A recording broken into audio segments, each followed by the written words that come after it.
Hey buddy, welcome to Wizard.com. My name is Shubhadeep Chaudhary and I am your maths tutor. So let's begin. According to the question, we have been given a straight line whose equation is x plus y equals 10, such that we have to find out which of the following values of x and y satisfies the given straight line. So the straight line equation is x plus y equals 10, or we can write y equals 10 minus x. Now in this type of questions we have to solve using the heat and trial method. So let's check for option A.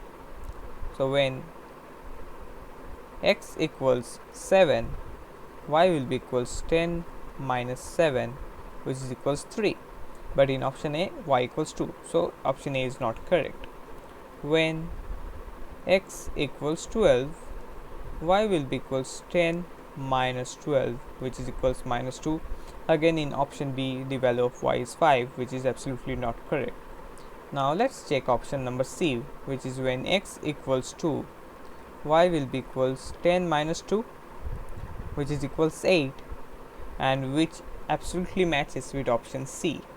Therefore 2 comma 8 satisfies